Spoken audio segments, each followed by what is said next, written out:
the Marine Corps, but he definitely active. What the fuck? And he comes over. He says, this patient has got marijuana. I pull out my bag. I've got 7 joints in there. I said, officer, I'm one of the federal patients. I get marijuana from the federal government. He said, son, you're in Florida. I said, sir, I said, you know, I'm from Virginia. I said, but this is a federal program.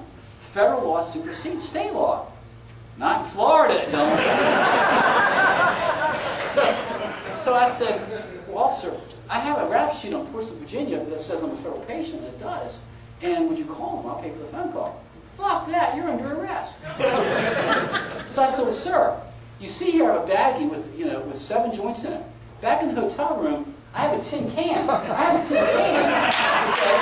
with another 250 joints in it. If you're going to arrest me, why don't you go to the hotel and get the tin can with the other 250 joints that says government labels on here and everything else? Fuck that. 7 joints is enough. You're under arrest. So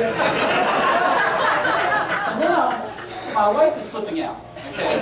So, I mean, she sees the cops going, everybody sees the cops going, and then Debbie knows what's going on, my wife. So, and we always told her, if God forbid something happens, I'm going to take care of this at the hospital. Don't worry, I'll handle it. So, they go to put handcuffs on me, and I go to Sergeant, look, I'm in a suit and coat and tie. I said, I'll follow you wherever you want me to go. I said, you don't have to use handcuffs. I said, you think you're the legal arrest. And again, you don't. Okay, I'm going to call the U.S. Attorney General's office on Monday. They're going to call Tallahassee. Tallahassee's going to call Orlando. Orlando's going to call you. And want to know why you think that federal law does not supersede state law when it does. And I have these tumors on my wrist. Right now, no damage has been done. If you put handcuffs on me, I could hemorrhage a tumor. And that could cause a problem. If it does, I'm going to have you arrested for assault and battery. I said, no, I've not raised my voice. And this guy read the word out of his mouth was fuck this, fuck that. I said, I've not raised my voice. I've not said a foul word. I will follow you where we're going to go. Okay. So he let me walk out, and I will go downstairs, and my wife and everybody in the conference sees me with the police, you know. So they take me downstairs. They put me in a car that's got no back seat. It's a bench. You lay across it. Well, luckily, the cop had turned the heat on, so it was nice and warm in there at least. Okay. I'm there about 8 minutes or so. The nice cop gets in and drives me to the police station. And I get out, and now I said, excuse me, officer, I need to stretch my legs. You know, let me just stand here for a while. Which is true, I did need to do that. But what I was looking for was a place I could hemorrhage my ankle. Of my right ankle, the tibia and the fibula is fused by a tumor.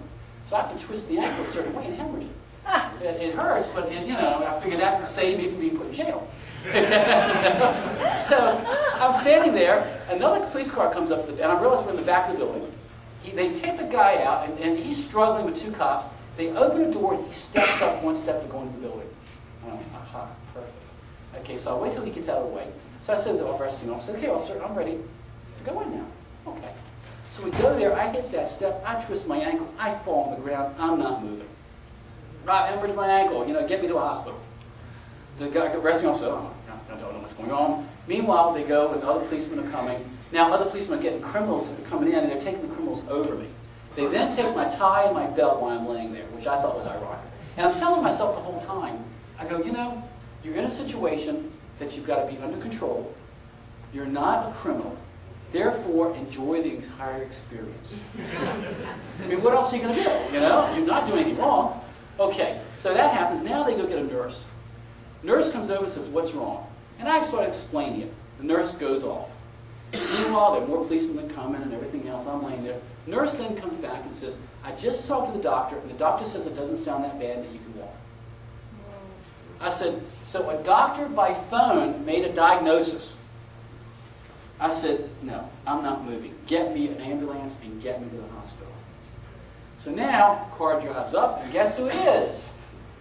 It's the drill instructor sergeant, fuck you. Gets out, sees all these cops around me, sees me on the ground. Yeah, they don't know what's going on. And he goes, what the fuck? Sergeant, he went to step up, and his ankle gave way, and he hemorrhaged. He's hemorrhaging, you see the hemorrhage? And the nurse came back and said they talked to the doctor, and the doctor says it doesn't sound so bad, but how could a doctor make a diagnosis by phone? You know? And so, oh, fuck. I'll get his ass up, takes his nightstick out, starts hitting it on his hand. Okay, like that. Now, there are 8 cops surrounding us. Okay. He's sitting on his hand. I'll get his ass up. I look at him, I said, Sergeant, I said, again, you think you have a legal arrest. You're wrong. You didn't want to go to the hotel and get the government can that says government label on. I said, you don't want to believe that federal law supersedes state law. And I said that loud enough so the other 7 policemen heard it. I said, you won't call the Portsmouth, Virginia Police Department. I'll pay for the phone call to prove that federal law supersedes state law. I said, right now we have a problem. I said, I've hurt my ankle. I said, but that's the worst thing that's happened. I said, if you touch me with that nightstick, I said, I will definitely prosecute you for assault and battery. I've not raised my voice. I've not said a foul word. I was in a coat and tie, and I'm still in a coat and pants, but they took my tie. So he put the thing back down. So now they go, wait a minute, we have a wheelchair here. Oh. So they got a wheelchair and they put me in the wheelchair. Now, they take me into the prison, into the jail. Now, I've never been in a jail before. Okay, this was other than the chief of police of Portsmouth, Virginia, to discuss helping me with medical marijuana in '72. I'd never been inside a jail before.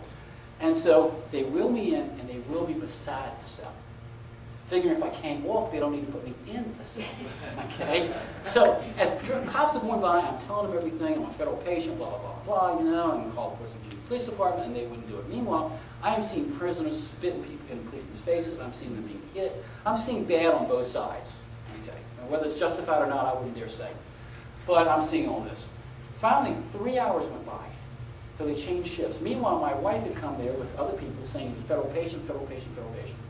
Finally, changed shifts. A woman with stripes everywhere comes over to me, and I'm in that wheelchair. By the way, when they fingerprinted and pictured me, they wheeled me in on the wheelchair. The fingerprint and pictured me. And again, I'm saying to myself, enjoy the entire experience. just flow with punches, you know, just enjoy, because it's different, you know.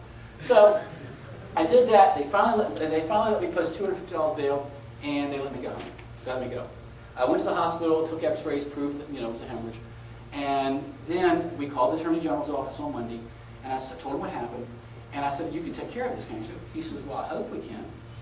I mean, what do you mean you hope we can? He says, well, it's only you and Bob Randall, and Bob's never been arrested. Well, they did take care of it. And so then when they called me back, and they said, your bail money is being sent back, and your 4 marijuana cigarettes are being sent back. I said, excuse me? There were 7. Well, there are only 4 now. I wonder what happened. Then, that was Orange County, Florida. Okay, not Orange County, California, but Orange County, Florida.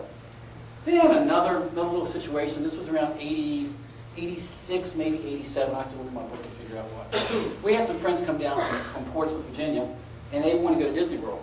So we went to Disney World. And I don't know if you've ever been to Disney World or in Orlando. Probably all haven't, but there's a big center called Epcot. And Epcot I went to the first day. It's huge. It's a huge facility. When I needed to smoke, man, I just walked away from people, lit up, no problem at all. This was easy. Okay, so next day we go to Disney World. Well, this park is 2x4. There is no room anywhere for anything. And there was nowhere to smoke. And I didn't prearrange anything. I didn't even think of it because I was new at all this stuff. Now I prearrange it. But anyway, we go at 5 o'clock in the afternoon, and my legs are killing me. We get out of something at 5 o'clock, and they want to see it again. It's 30 minutes. I said, perfect. I'll meet you right here at 5:30. So then I look, and I go behind some bushes. I can hear it. I mean, the bushes are there. People are walking. I'm right here. That's how close I am. So people could smell it, but they couldn't see me. So I got behind there. I'm smoking a joint real quick, and it looked like air conditioning vents behind me. All of a sudden, a trap door opens up, and a little girl gets out. She looked like she was 10. She was probably about 16, okay? And she said, you better put that out, you're going to be arrested. I said, this is medical use. Okay. So she goes off. I finished the first joint. I'm smoking the second one. I'm trying to suck it down as quick as I can. Sure enough, here come 2 security people through the bushes. You're under arrest. And I look at my watch. It's 5:25. So 5 minutes, my wife and the other couple get out. I go, sir, gentlemen, this is medical marijuana provided by the federal government. You know, they get on the walkie-talkie. He's saying it's federal. Bring him in. Can we wait here 5 minutes until my wife and the other couple come out? No. So they take me in. I see parts of Disney World that nobody's ever seen. They then take me to the corporate room, corporate headquarters, up top, 3rd floor, whatever it was, a building, office building. So I sit down in this desk, and guess what's right there on the table? Because this was 86 or 87, was an ashtray.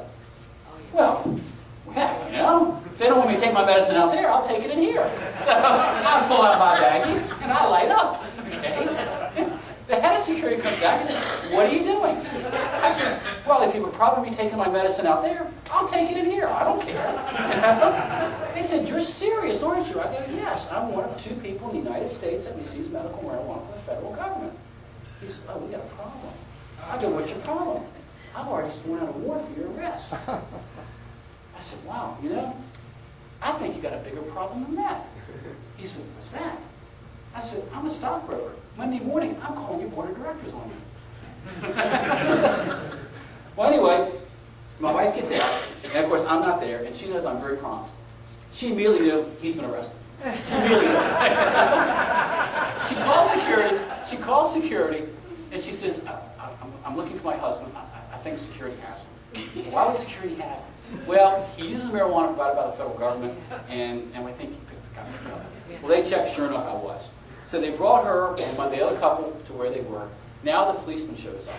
Now, of course, we're telling them they have a security that's a federal patient, and in the car, in my car, in a tin can, I have a little paperwork in my car in the parking lot, and he's the policeman. So now the sergeant shows up, and the sergeant says, look, I got an arrest for Irvin Rosenfeld. Well, I'm so-and-so, I have security here, and I'm the one who called you on that arrest, and it turns out he's a federal patient. And so I want to drop that. Drop the charges. You can't do that. What do you mean you can't do that? I'm head of security. I'm the one who called you. You know the name on there? That's my name. Okay, that's who I am. You know. Sorry, only if the judge can drop the charges. Well, fine. Get the judge on the phone. It's Sunday afternoon. Late afternoon. You can't get judges on the phone like that. You need to come with me. You need to come with me. He goes to grab me. And the head of security grabs me on the other side and says, oh, he's a federal patient. We're not going to let you take him. He said, while you're here now, let's let him go out to the car. Let his wife and the other people with our security go out to the car and bring in the material. So they did. They brought him a tin can with more marijuana in and other things. They said, look, this is illegal. This is not breaking law. I don't care. I've got to take him in. And again, he grabbed me.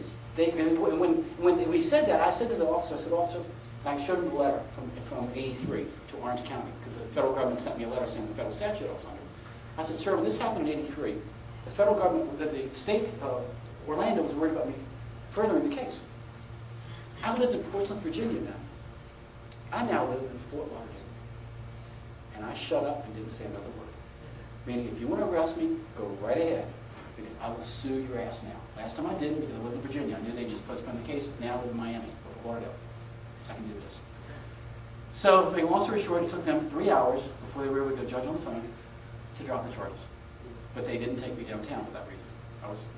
So now there was a good old boy, one of the securities, and originally I said, you believe me? He said, sure I do. He said, so they left. He goes, okay, here are 4 3-day free passes. Dinner has been made, reservations at the nicest restaurant for the 4 of you. And it's on us. Is there anything else we can do? Well, that doesn't take care of me taking my medicine. Okay, we'll do this. We'll put it on the computer in the medical center that if you need to take your medicine, you go there and you can take it. I go, well, fine, that's one part of the park. What if I'm way over? Okay, what if we arrange to call security? Wherever you are, there's 50 exits for employees in and out. They'll come to where you are, they'll open one of those exits for the employees, you walk 50 feet away, take your medicine, and then come on back this way, you're right where you left. I go, that'll work. So we had dinner, we finished dinner, we got out, we walked out, and there was the clinic. And I thought, well, let's see if this works.